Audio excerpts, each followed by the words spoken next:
What's going down, y'all? Welcome to another video, and as you guys can tell, we are playing Madden 17. Now, this particular video, we are playing against another subscriber, and I told you guys that every Saturday I would do this prediction video, and I also decided that I might do every game against a subscriber. So, last night I tweeted out who wants to play Madden. I'm about to record it for this video, and this particular subscriber, he hit me up, and we got the game in. I'm the Panthers, and he's the Falcons. Alright, y'all, with that being said, let's get into the predictions. Week 1, game 1 was Bengals versus Dolphins. A very easy win for the Bengals. AJ Green was just too much for the sorry Miami Dolphins defense. But our first game we're going to predict, or our first game we're going to talk about, is this video right here, the Panthers versus the Falcons. It's a division game, so I'm predicting that it will be a very good game, a very testy game. I picked the Carolina Panthers to beat the Vikings. Obviously that didn't happen because the Vikings defense this year is just too nasty. But more importantly, I think there's something wrong with Cam, not mentally, physically, or anything like that. It's just hard to live up to the expectations of last year. Last year the Panthers were otherworldly dominant. Their defense, Cam Newton's offense,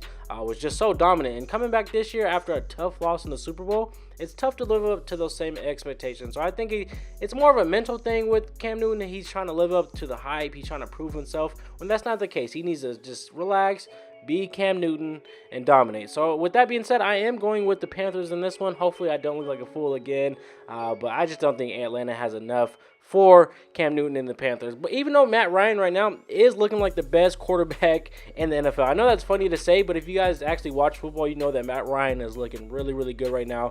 I'm not saying he is the best quarterback by any stretch of the imagination. You got Cam Newton, as I just said, Cam Newton, Tom Brady, Aaron Rodgers are all better than Matt Ryan, but not at this moment. Matt Ryan is playing very, very well. Next game up, we have Indianapolis Colts versus the Jacksonville Jaguars in Jacksonville. And once again, I just don't understand why the Jacksonville Jaguars can't get it together as a franchise. An 0-3 start.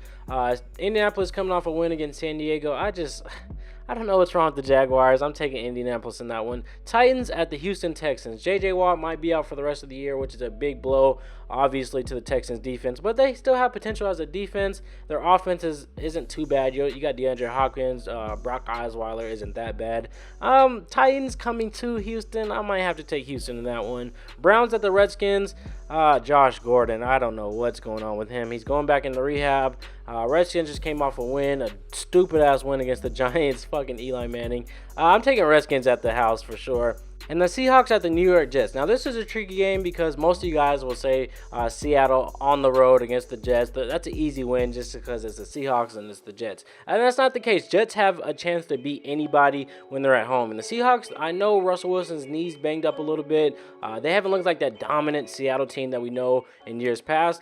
But I got to go with the majority of the people in this matchup. I am going with Seattle on the road. I think it's going to be a close game, a close defensive game. But I think Seattle is going to pull it out because they have the better defense. Bills at the Patriots in Gillette Stadium. Oh, man, that's a tricky game as well because Rex Ryan isn't the best coach. I'm not really fond of his coaching style. I know he's a player's coach. And the Bills, I don't know. They have potential every year. I always say they have potential. And going against the Patriots, they're not really too sure who the quarterback's going to be. The quarterback situation's a mess in New England right now. But it is Bill Belichick. It is the Patriots. It is against the Bills.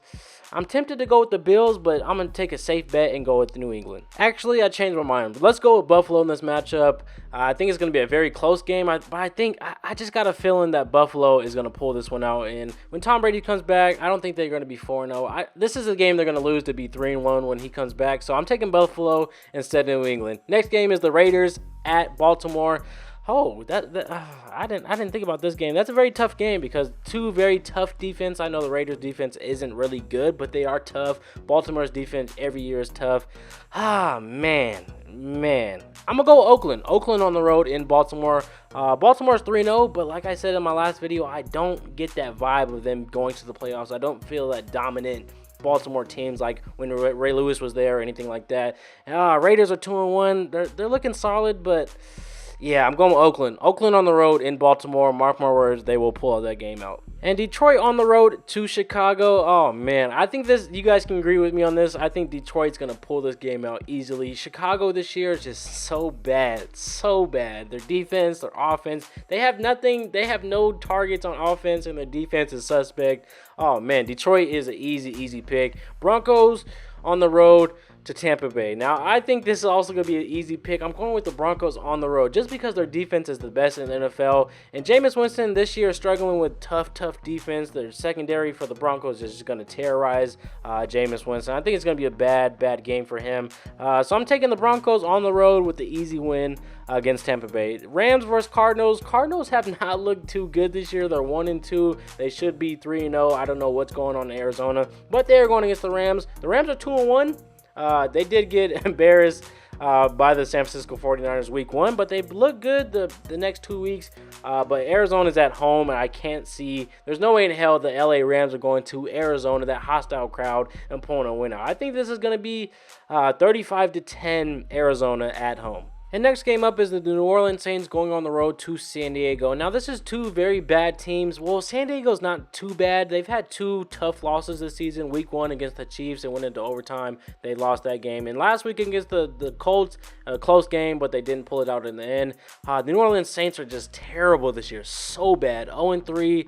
Just got dominated by Atlanta. So I'm going with San Diego at home. A very close game. 2 bad teams. It's going to be a close game. But I think San Diego will pull it out just because they're at home.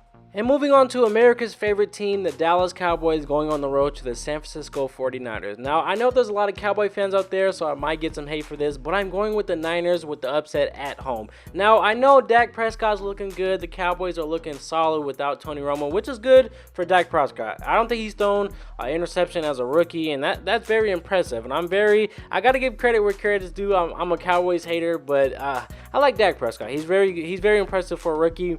But I'm only choosing the Niners just for the simple fact that there's a high chance that Dez Bryant doesn't play. Now, Dez Bryant hasn't been dominant, but he's a big decoy. When Dez Bryant's on the field, he attracts 2 to 3 defenders every play. Dez Bryant has big play capability, and having him out there as a decoy, as a playmaker, helps your team. Without him, you have more attention on Terrence Williams.